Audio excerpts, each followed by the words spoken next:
Hey guys, tonight we're traveling back to the 13th century. But instead of castles and knights, you're going to find yourself on the endless grasslands of Mongolia, where the wind never stops howling and the nearest Starbucks is about 800 years in the future. Picture this. You're a Mongol herder and your morning beverage choices are either questionable pond water that might contain more livestock waste than H2O or slightly alcoholic, tangy drink made from fermented mare's milk that actually keeps you alive. Spoiler alert, you'd probably choose wrong and be dead within a week. But don't worry tonight. We're exploring why these nomadic people became the ultimate connoisseurs of fermented products. You're probably wondering how a civilization built on horseback managed to conquer half the known world while surviving on what essentially amounts to medieval kombucha made from horse milk. The answer lies in one of history's most brilliant examples of making the best out of a harsh situation, where clean water was rarer than a peaceful day in the steppe state. So, before you get comfortable, take a moment to like the video and subscribe only if you genuinely enjoy what I do here. I'm curious to know where you're watching from tonight and what time it is in your corner of the world. Are you tucked in bed in Tokyo at 2 a.m.? Or maybe it's a lazy Sunday afternoon in Sao Paulo? Drop a comment and let me know.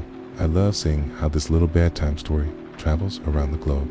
Now, dim the lights, maybe turn on the fan for that soft background hum, and let's ease into tonight's journey together. You wake up before dawn on the Mongolian steppes, and the first thing that hits you isn't the bitter cold or the endless expanse of grass stretching to every horizon is thirst. Your throat feels like you've been chewing on leather all night, which, considering you're sleeping in a yurt made of felt and animal hide, isn't entirely inaccurate. You stumble outside, and the landscape before you is both breathtaking and terrifying in its emptiness. Rolling hills of grass extend in every direction, broken only by the occasional cluster of horses or sheep.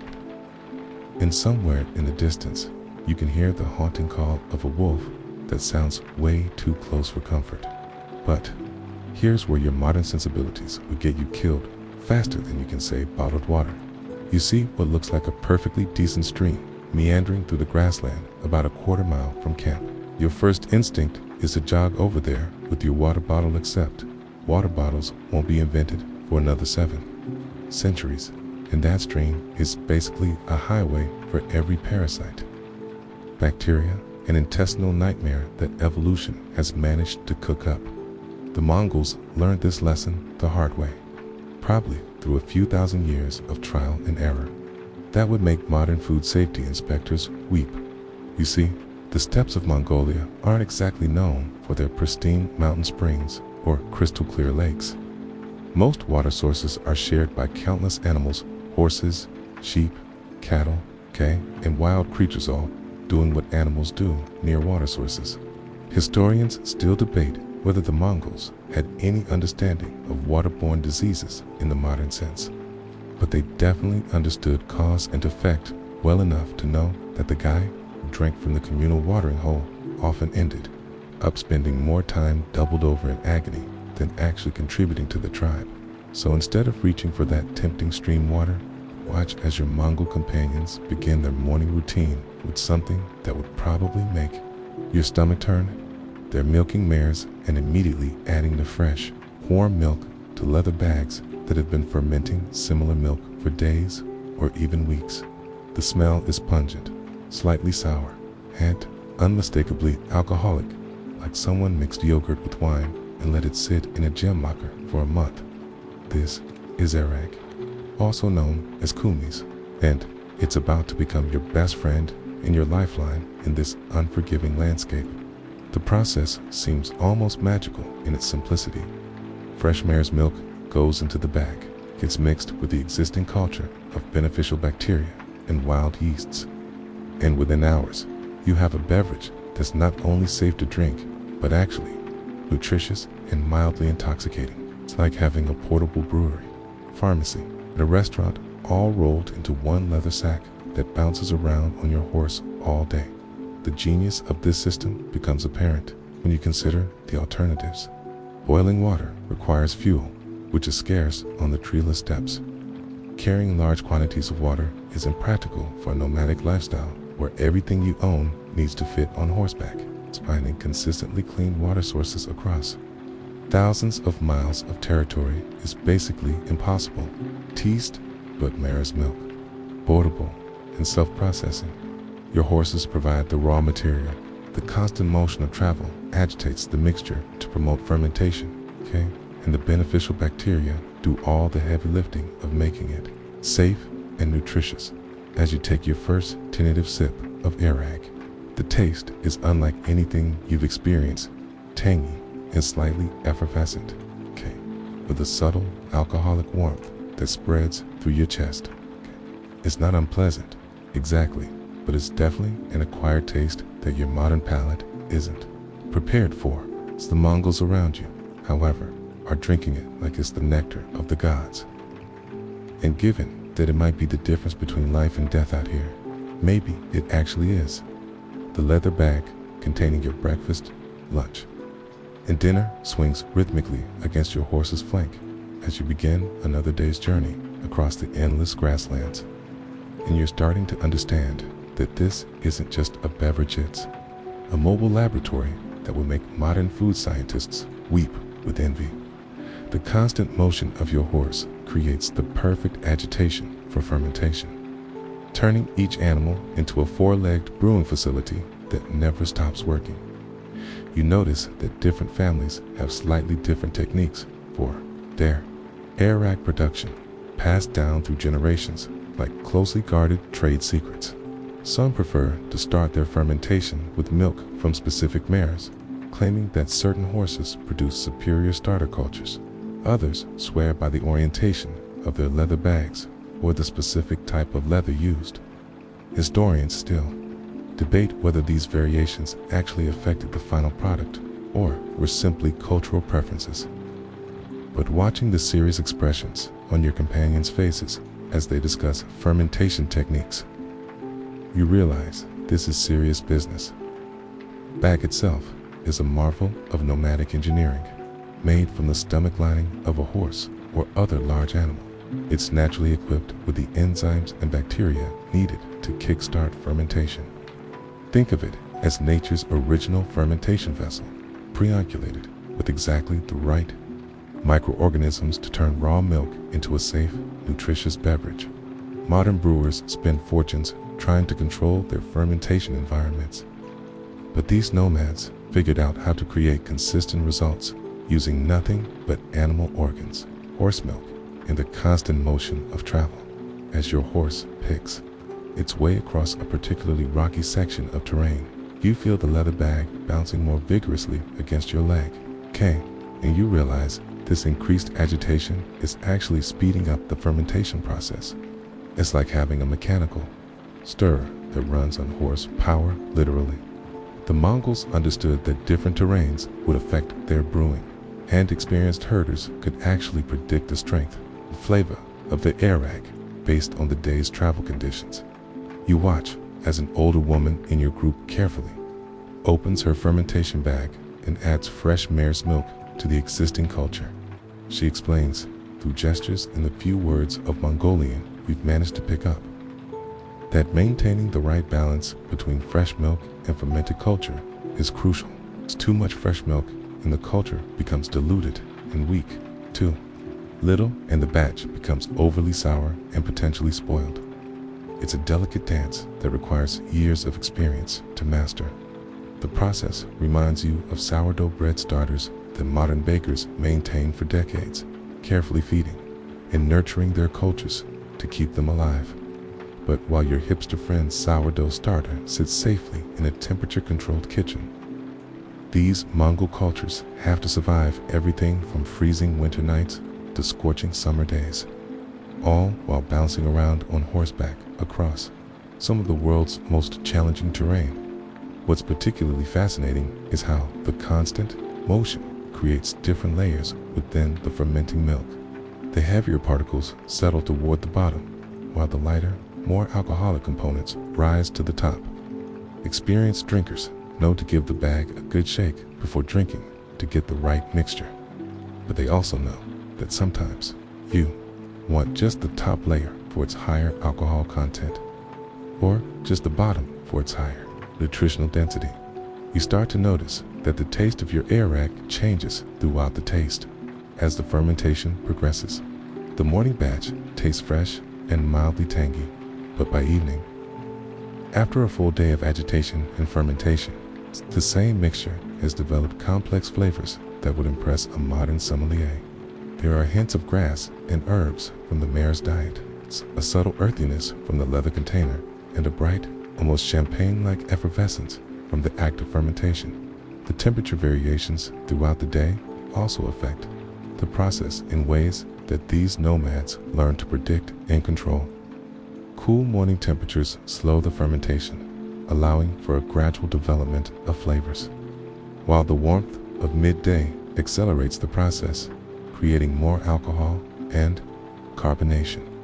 By carefully timing when they add fresh milk and how much agitation they allow, experienced brewers can create batches with specific characteristics for different purposes.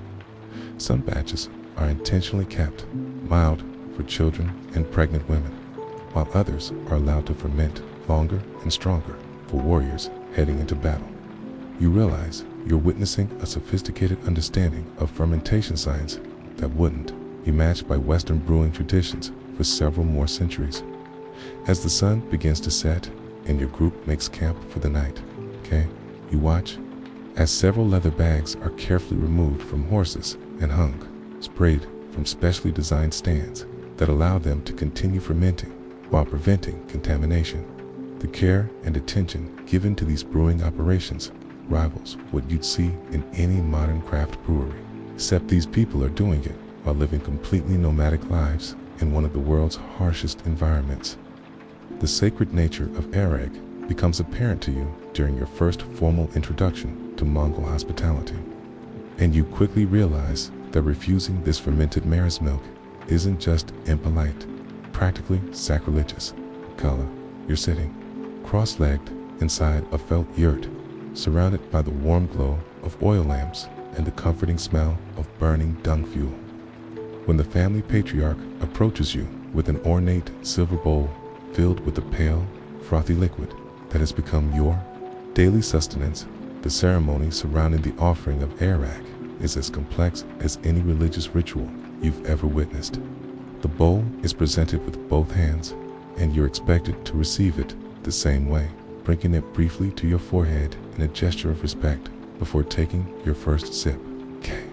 The patriarch watches your reaction carefully, not just out of curiosity, but because your response to his family's arak is seen as a reflection of your respect for his ancestors, his horses, and his wife's skill as a firm enter.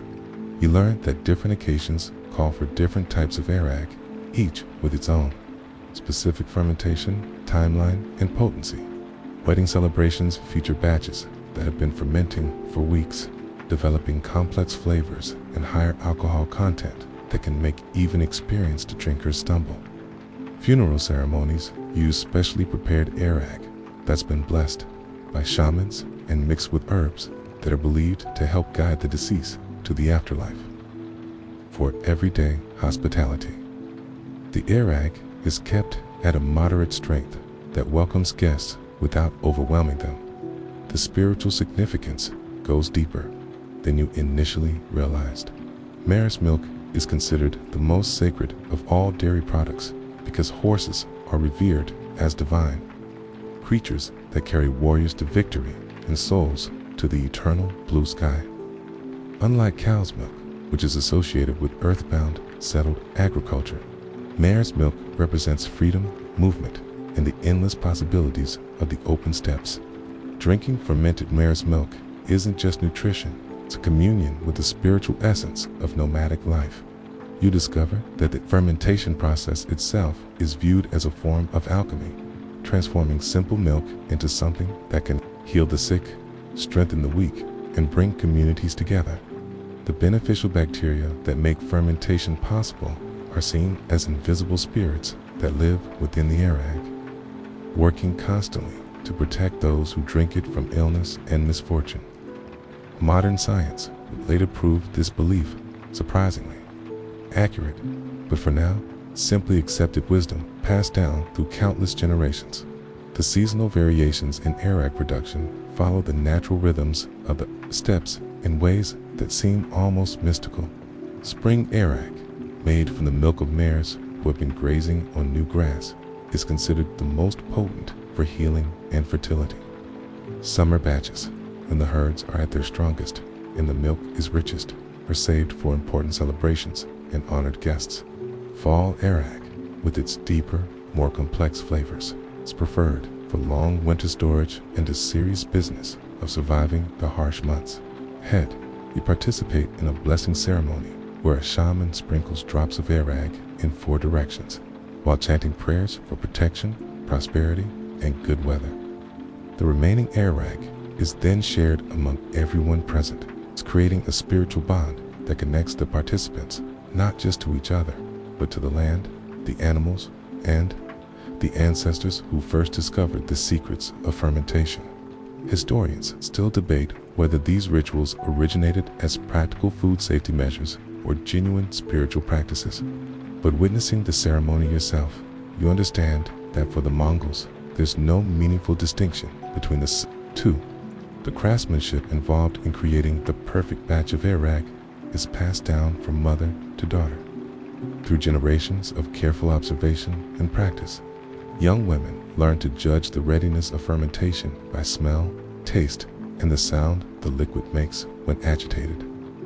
They master the art of maintaining consistent cultures across different seasons, weather conditions, and milk sources. The most skilled fermenters are held in the same regard as master craftsmen in other cultures. Their expertise sought after and their techniques closely guarded. You notice that each family's arak has a distinct character, it's recognizable as a signature.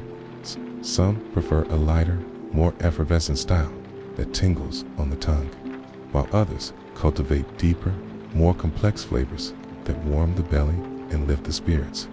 These variations aren't accidents, they're the result of deliberate choices made over years of experimentation and refinement. It's creating family traditions that can be traced back through centuries of nomadic life. The leather vessels used for fermentation become almost sacred objects themselves. It's passed down through generations and treated with the same reverence as family heirlooms. Each bag develops its own unique ecosystem of beneficial bacteria and yeasts, creating flavors that can't be replicated elsewhere. When a master fermenter dies, her fermentation vessels are often buried with her or carefully passed to the most worthy successor, ensuring that centuries of accumulated microbial wisdom don't disappear. As you share your third bowl of arak with your hosts, it's feeling the gentle warmth spreading through your body and the subtle euphoria that comes from the mild alcohol content. You begin to understand why this simple fermented beverage became the foundation of one of history's most successful nomadic civilizations. Your understanding of arak's importance deepens dramatically when you witness a Mongol warrior preparing for a long-distance raid, and you realize this fermented mare's milk isn't just a beverage, it's a complete nutritional system designed by evolution and perfected by centuries of nomadic life. The warrior fills multiple leather bags with different batches of arak, each one carefully selected for specific nutritional and strategic purposes that will make modern sports. Nutritionists take notes. The first thing that strikes you about arak as a warrior's fuel is its incredible efficiency. A single liter contains everything a mounted fighter needs to survive for days. High-quality proteins for muscle maintenance, complex carbohydrates for sustained energy, beneficial fats for hormone production, and enough alcohol to serve as both antiseptic and morale booster. Compare this to the logistical nightmare of supplying a medieval European army with bread, meat, wine, and clean water, and you begin to understand how Mongol forces could move faster and strike farther than any enemy imagined possible. You learn that different fermentation times create batches optimized for different military needs. Fresh arak, fermented for just 24 to 48 hours. It provides maximum nutritional density with minimal alcohol content, perfect for everyday sustenance during long marches. Medium fermentation, lasting 3 to 5 days, creates a balanced drink with moderate alcohol that helps warriors sleep despite the stress of impending battle. Extended fermentation, sometimes lasting weeks, produces a potent beverage reserved for victory celebrations or desperate situations where liquid courage becomes a tactical necessity.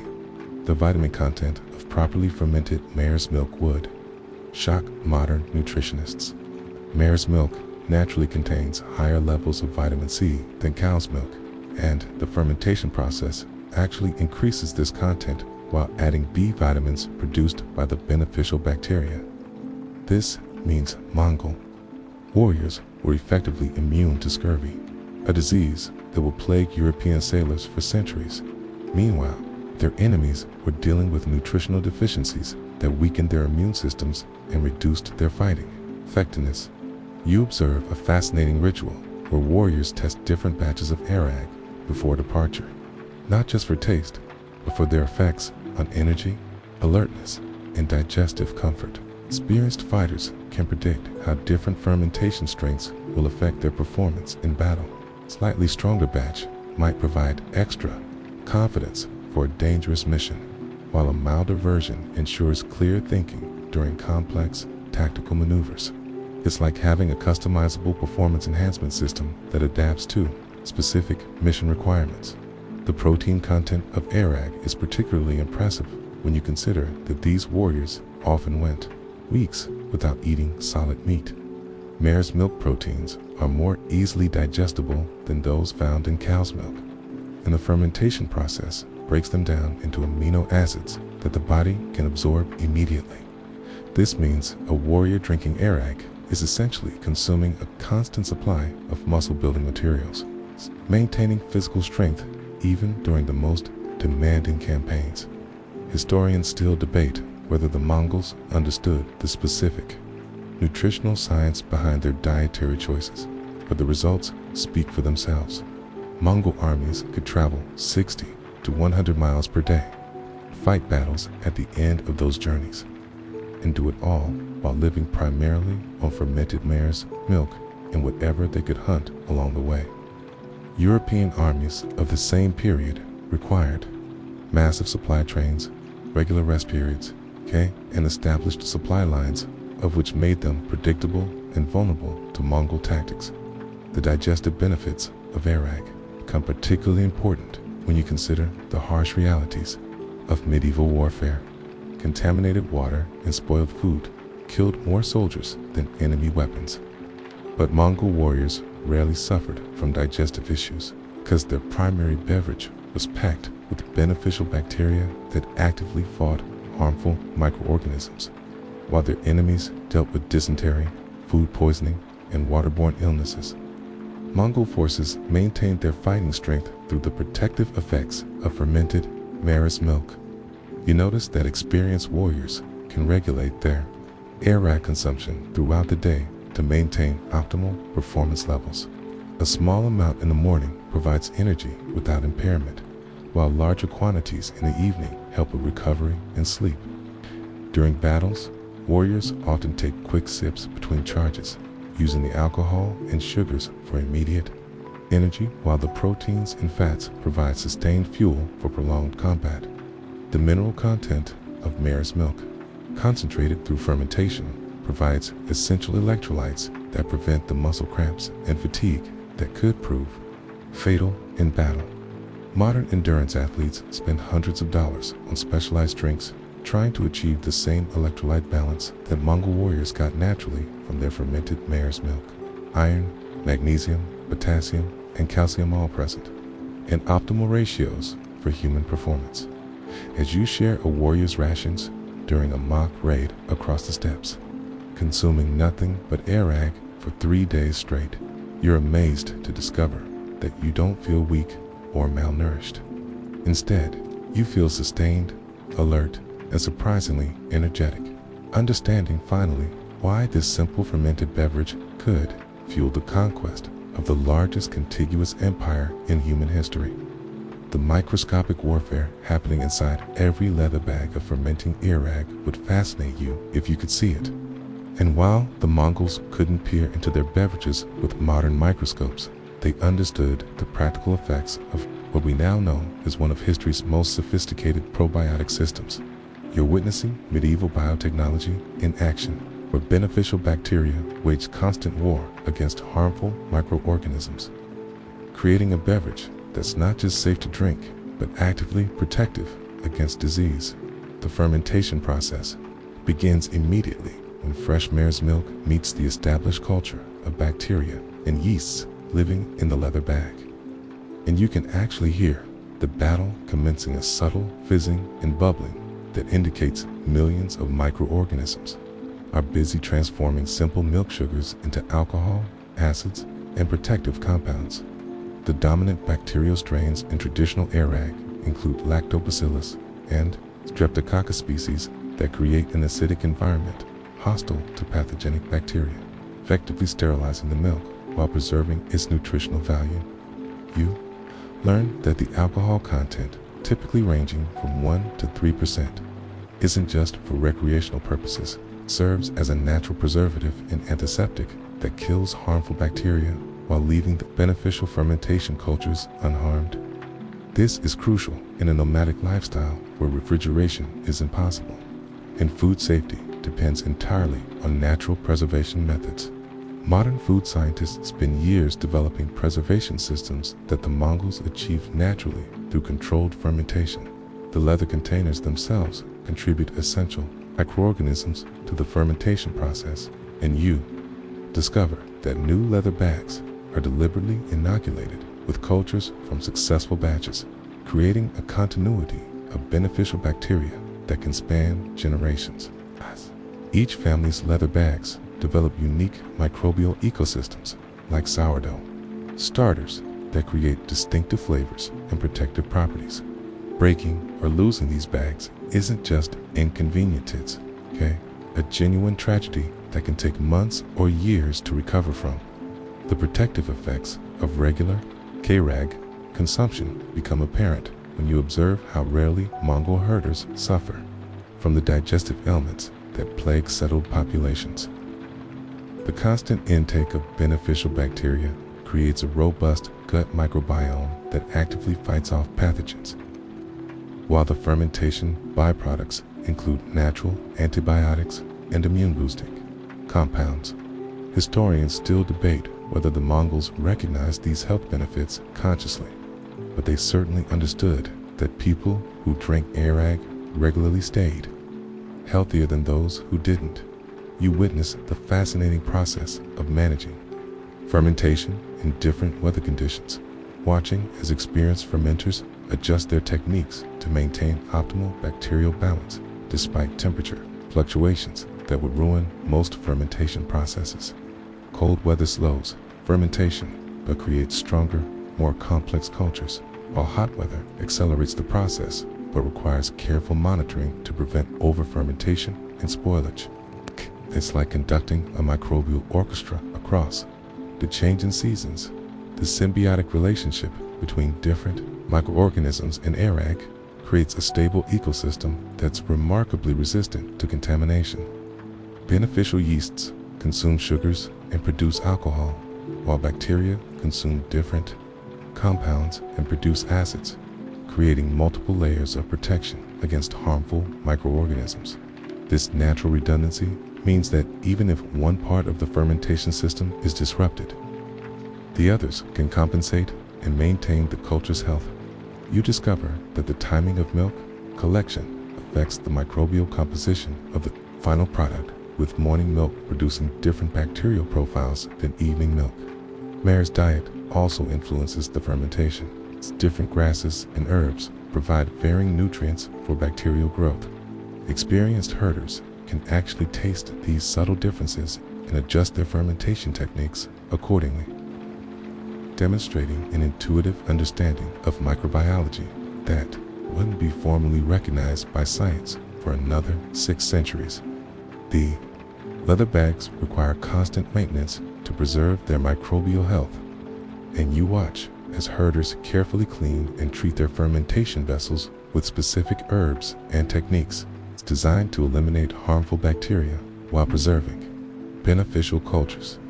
This maintenance represents generations of accumulated knowledge about microbial management, passed down through practical experience rather than scientific theory. The fermentation process creates a complex web of chemical reactions that transform simple milk into a sophisticated beverage containing dozens of beneficial compounds. Lactic acid provides preservation and digestive benefits, while various alcohols serve as antiseptics. Peptides created during fermentation have natural antibiotic properties, and the fermentation process actually increases the bioavailability of vitamins and minerals, making nutrients more easily absorbed by the human body as you consume your daily ration of airag over several weeks. You notice that minor digestive issues that troubled you at the beginning of your journey have completely disappeared. Your energy levels remain steady throughout long days of travel, and you seem more resistant to the minor illnesses that affect other members of your group. You're experiencing firsthand the protective effects of a probiotic system that modern science is only beginning to understand and appreciate. The social complexity surrounding airag consumption reveals itself during your first major tribal gathering, where you witness how this fermented mare's milk serves as the foundation for diplomacy, hierarchy, and cultural identity among the scattered nomadic clans of the steppes. You quickly learn that knowing when to drink, how much to drink, and from whose bowl to drink can mean the difference between honored guest and social outcast, or in some cases, between life and death. The ceremony begins before dawn, with the most respected elder in the gathering performing a ritual blessing that involves sprinkling airag toward the 4 cardinal directions while chanting prayers that invoke the protection of the eternal blue sky. You notice that specific types of airag are reserved for different aspects of the ceremony. The palest, mildest batch for the initial blessing, progressively stronger varieties for toasts to ancestors and horses, and finally, the most potent, longest fermented airag for the climactic toast to future victories and prosperity. Seating arrangements around the airag distribution follow complex protocols that reflect family relationships, military achievements, age, and spiritual status. Within the community, you're carefully positioned according to your role as an honored outsider, close enough to participate, but far enough from the center to acknowledge your position as a guest rather than a full member of the tribe. The order in which people receive their bowls, the size of the portions, and even the specific leather vessels used all communicate social messages that everyone present understands intuitively. You observe master diplomats using airag service as a sophisticated negotiation tool, offering particular types and quantities to signal their intentions and expectations. A generous pour of premium, well-aged airag indicates respect and desire for alliance, while a smaller portion of ordinary airag might suggest caution or mild disapproval. Refusing airag entirely is such a serious insult that it can trigger blood feuds, while accepting multiple bowls from the same host creates bonds of mutual obligation that can last for generations. The storytelling tradition that accompanies airag consumption transforms simple drinking into an educational and cultural experience that preserves tribal history, genealogies, and tactical knowledge. As the fermented mare's milk loosens tongues and lifts spirits, elderly warriors share tales of famous battles, successful raids, and legendary horses, while younger listeners absorb lessons about courage, honor, and survival on the steppes. These oral histories, passed down through countless air-grilled gatherings, serve as the tribe's library, newspaper, and entertainment system, all rolled into one. Women play crucial roles in airag diplomacy, as the quality of their fermentation skills directly reflects on their family's honor and status. A woman whose airag is consistently praised at gatherings brings prestige to her husband and sons, while poor fermentation skills can damage a family's reputation for generations. You witness intense but subtle competitions between master fermenters, each trying to showcase their skills through increasingly complex and flavorful batches that demonstrate their mastery of the ancient craft, marriage. Negotiations often center around airag quality and production capacity, with potential brides evaluated partly on their fermentation abilities and the strength of their family's bacterial cultures. A woman who brings superior fermentation, knowledge, and well-established microbial cultures to a marriage is considered a valuable asset who can improve her new family's nutrition, health, and social standing. These biological and cultural inheritances are treated with the same seriousness as livestock or other tangible wealth the sharing of airag creates. Temporary but powerful bonds between strangers, transforming potential enemies into temporary allies through the ancient alchemy of shared intoxication and mutual vulnerability. You participate in a traditional cup friendship. It's a ceremony where warriors from different tribes exchange airag while making binding promises of mutual aid and protection. The mild alcohol content helps reduce inhibitions and promote honest communication, while the sacred nature of the beverage adds spiritual weight to any agreements made during its consumption. Historians still debate whether these diplomatic protocols evolved naturally from practical considerations or were deliberately developed as tools of social control, but their effectiveness is undeniable. Complex treaties, military alliances, and trade agreements are negotiated and sealed over bowls of fermented mare's milk, creating networks of obligation and cooperation that span vast distances across the steppes. You learn that different clans have developed distinctive fermentation traditions that serve as cultural markers, allowing experienced drinkers to identify the origin of airag by taste alone. These flavor profiles become sources of tribal pride and identity, with each group claiming their ancestral fermentation methods produce superior results. Blind taste tests during intertribal gatherings become informal competitions that can influence political relationships and military alliances.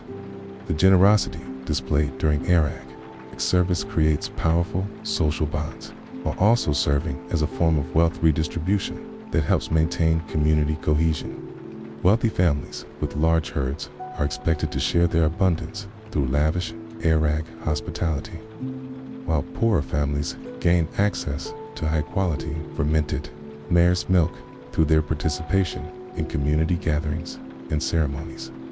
As the night progresses and the airag continues flowing, few witness the gradual transformation of formal diplomatic gathering into relaxed social celebration, with the fermented mare's milk serving as both lubricant and catalyst for the complex social interactions that hold nomadic society together across the vast emptiness of the steppes.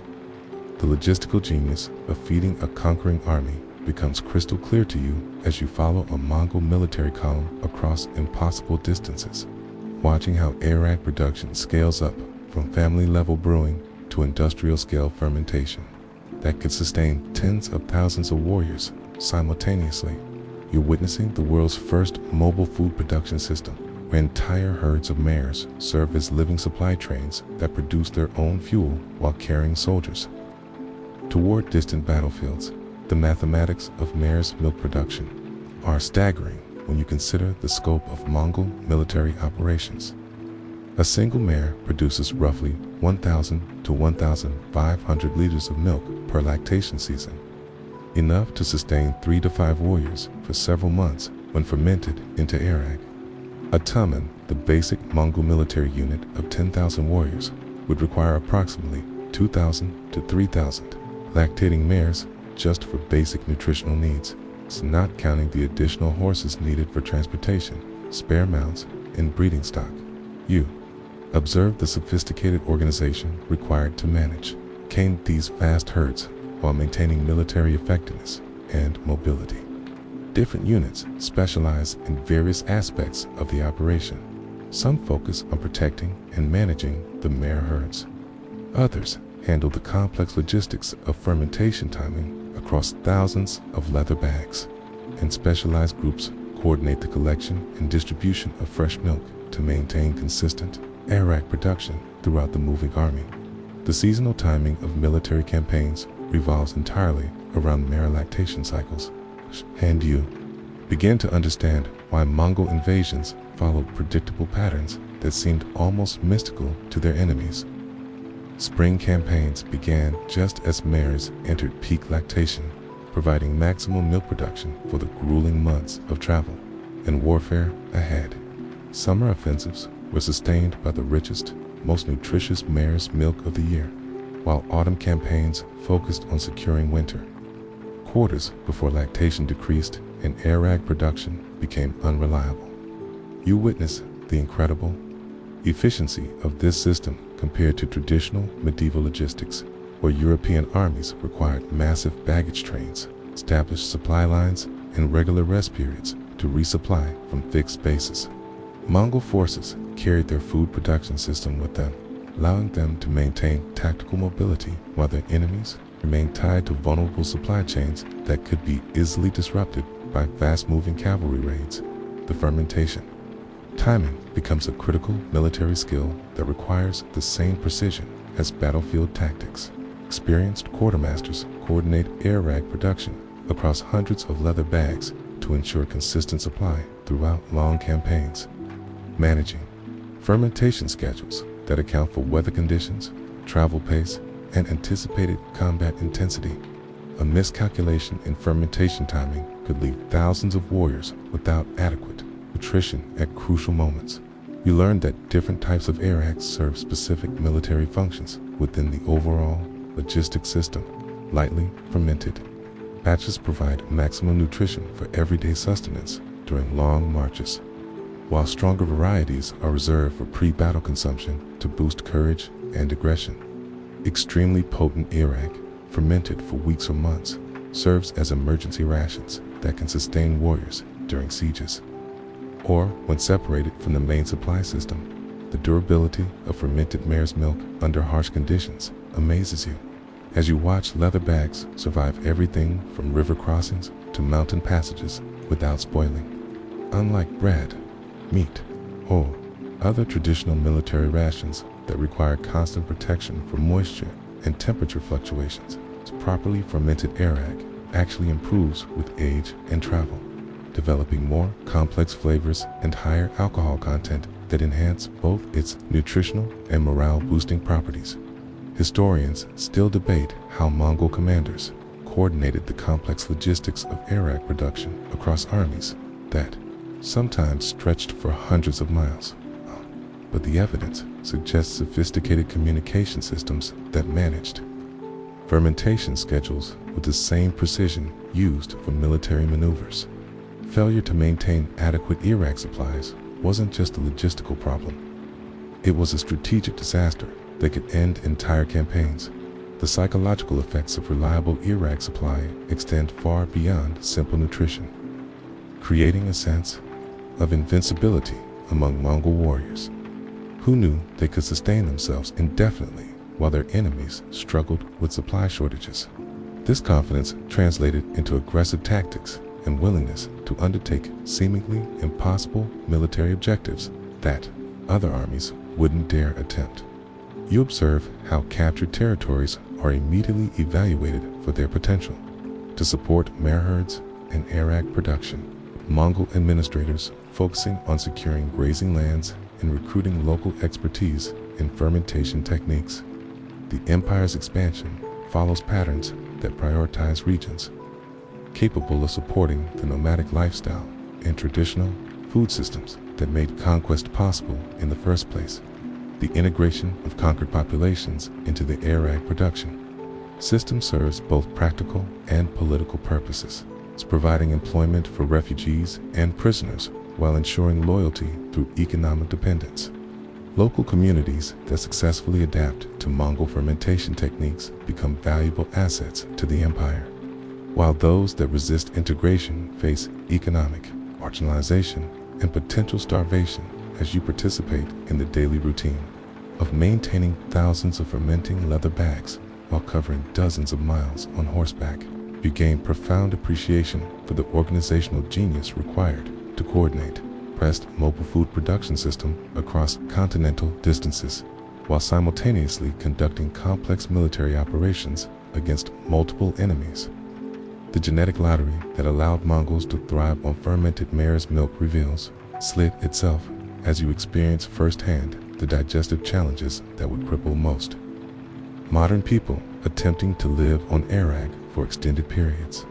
You're discovering that evolution shaped these nomadic people into specialized human variants, uniquely adapted to process both alcohol and dairy products in ways that most other populations simply cannot match, creating biological advantages that contributed directly to their military and cultural success. Your own digestive system struggles with the constant intake of fermented mare's milk, experiencing bloating, gas, and general discomfort that your Mongol companions seem immune to entirely. This isn't just a matter of getting used to an unusual diet. It's a fundamental difference in genetic programming that developed over thousands of years of natural selection, favoring individuals who could efficiently process the specific nutritional profile of fermented dairy products.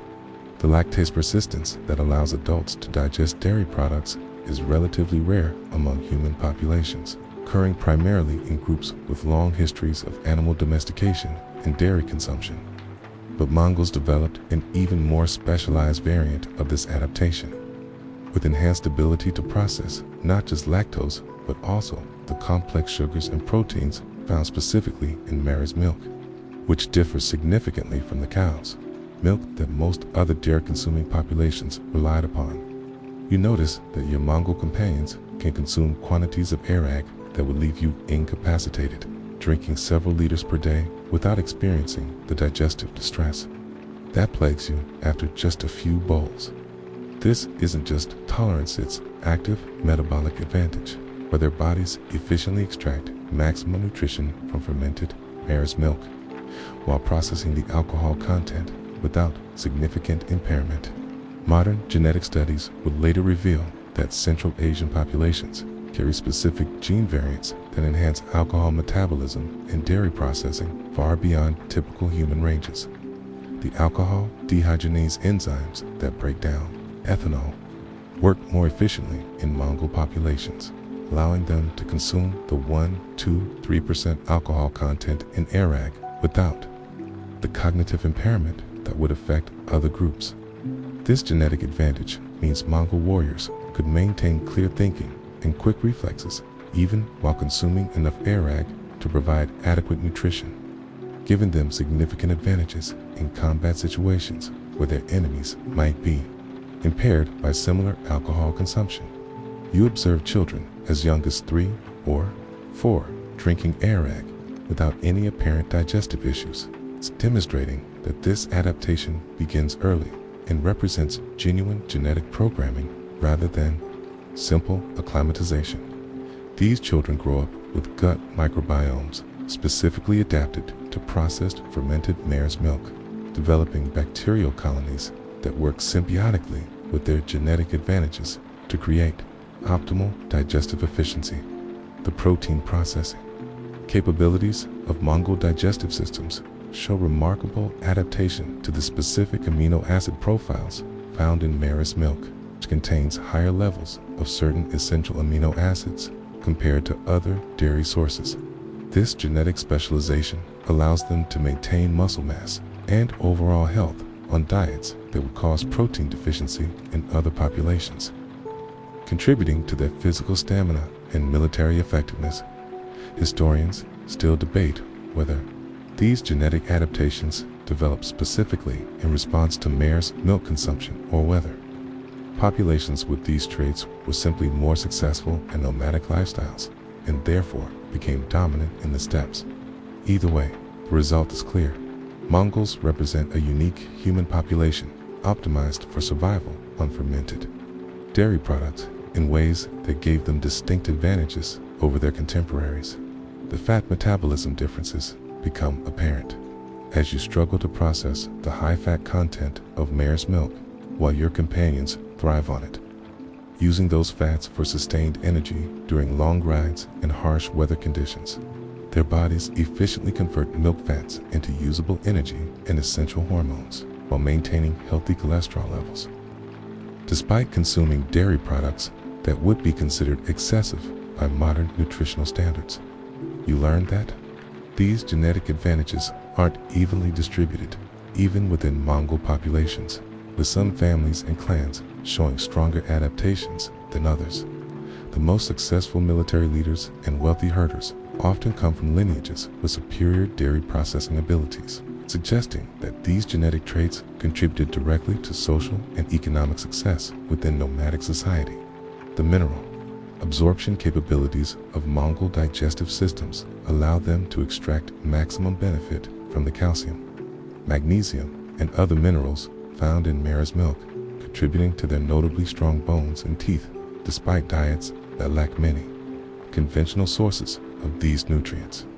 This genetic advantage becomes particularly important during the calcium-demanding periods of childhood growth and pregnancy, when inferior mineral absorption could prove fatal. The interaction between genetic adaptations and environmental pressures creates a feedback loop where populations with better dairy processing abilities are more likely to survive harsh steppe conditions and reproduce successfully and pass these traits to their children.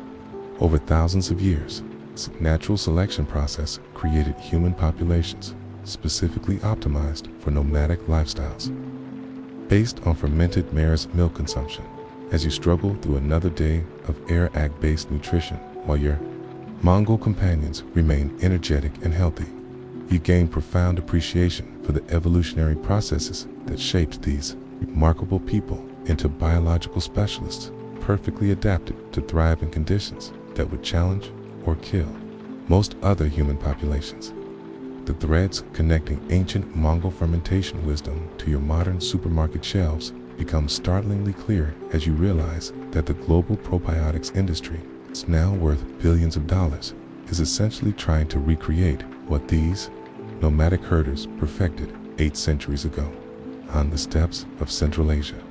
You're witnessing the full circle of human innovation, where cutting-edge nutritional science validates traditional knowledge that sustained one of history's most successful civilizations. Your local health food store's refrigerated section, packed with expensive probiotic drinks promising digestive health and immune system support, represents a pale imitation of the sophisticated fermentation ecosystem that Mongol families maintained in simple leather bags while crossing continents on horseback. Modern manufacturers spend fortunes trying to cultivate and stabilize the same bacterial strains that thrived naturally in traditional air-ag, often failing to achieve the complex microbial diversity that nomadic herders took for granted. The irony isn't lost on you that urban consumers pay premium prices for kombucha, kefir, and other fermented beverages that attempt to replicate the health benefits that Mongols received automatically from their traditional lifestyle. While modern probiotics require refrigeration, careful handling, and strict expiration dates, traditional air-ag cultures survive temperature extremes, constant agitation, months of travel, while actually improving in quality and potency. You discover that several contemporary beverage companies have attempted to commercialize traditional air-ag, but struggle to recreate the authentic flavor profiles and health benefits without the specific bacterial cultures that developed over generations. In nomadic communities, the sterile, controlled environments of modern manufacturing facilities cannot replicate the complex ecosystem of beneficial microorganisms that made traditional fermented mare's milk so nutritionally superior. The growing scientific understanding of the gut microbiome validates what Mongol herders understood intuitively, that digestive health depends on maintaining diverse populations of beneficial bacteria that can only be sustained through regular consumption of living fermented foods.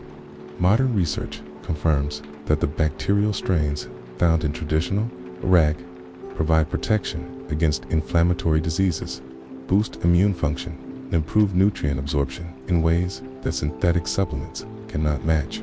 You learn that remote Mongol communities still maintain traditional air-ag production methods, creating a living laboratory where modern scientists study fermentation techniques that predate recorded history. These contemporary nomads serve as guardians of genetic and cultural knowledge that could prove crucial for developing next-generation probiotic therapies and sustainable food production systems. The sustainability implications of traditional air rag production offer solutions to modern environmental challenges that industrial agriculture struggles to address. Mare herds require no external feed inputs, produce no waste streams that require treatment, and actually improve grassland ecosystems through their grazing patterns. Compare this to modern dairy operations that consume massive quantities of grain, water, and energy while producing significant environmental pollution. Historians still debate whether the recent global interest in fermented foods represents genuine rediscovery of ancient wisdom or merely marketing-driven health trends. But the scientific evidence increasingly supports traditional claims about the benefits of consuming diverse, naturally fermented beverages. The Mongol approach to nutrition, based on living foods that provide both sustenance and medicine, offers models for addressing modern health crises related to processed food consumption and antibiotic overuse. You observe how modern urban lifestyles have created populations with compromised gut health who desperately need the same bacterial diversity that nomadic peoples maintained naturally through their traditional diets. The epidemic of digestive disorders, autoimmune diseases, and metabolic problems in developed countries contrasts sharply with the robust health that traditional fermented foods provided to nomadic populations. The technological sophistication of traditional air rag production becomes more apparent as food scientists study fermentation processes that achieve complex results using only natural materials in environmental conditions. Modern biotechnology is just beginning to understand how temperature fluctuations, mechanical agitation, and microbial succession create the specific therapeutic compounds that made fermented mare's milk so effective for health maintenance. The cultural preservation efforts now underway in Mongolia focus partly on maintaining traditional fermentation knowledge before it disappears entirely under pressure from modernization and urbanization. Young Mongols raised in cities often lack the practical skills and genetic advantages that allowed their ancestors to thrive on fermented mare's milk, creating concern that invaluable cultural and biological knowledge could be lost forever. As you reflect on your journey through the world of traditional air rag production, you begin to understand that these ancient nomads weren't just surviving in harsh conditions. They were thriving using nutritional strategies that modern science is only beginning to appreciate and unsuccessfully attempting to replicate through industrial processes that lack the elegance and effectiveness of traditional methods. The legacy of fermented mare's milk extends far beyond historical curiosity. It's offering practical solutions for contemporary challenges in nutrition, sustainability, and public health that could benefit populations worldwide if we can learn to appreciate and adapt the wisdom that sustained nomadic civilizations for thousands of years across some of Earth's most challenging environments. And so, as your journey through the vast steppes of Mongolia comes to a gentle close, you find yourself settling into the quiet comfort of your yurt, surrounded by the soft sounds of horses breathing in the night and the distant whisper of wind across endless grass.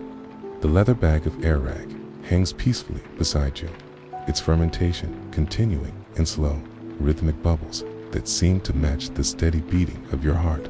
As your breathing gradually slows and deepens, you can still taste the complex, slightly tart flavor of the fermented mare's milk on your lips.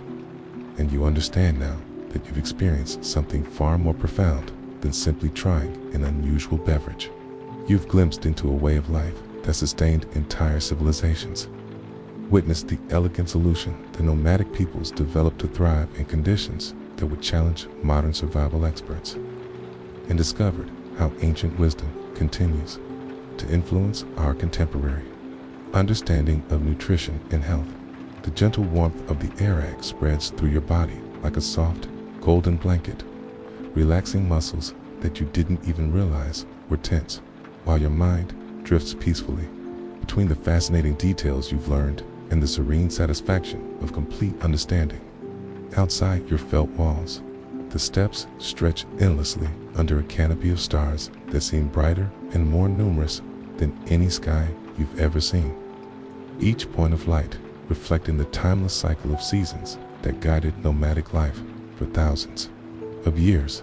Your eyelids grow heavy as you listen to the subtle sounds of fermentation continuing its ancient work, transforming simple mare's milk into liquid sustenance through processes that connect you directly to countless generations of nomadic herders who found comfort, nutrition, and community in this same gentle ritual.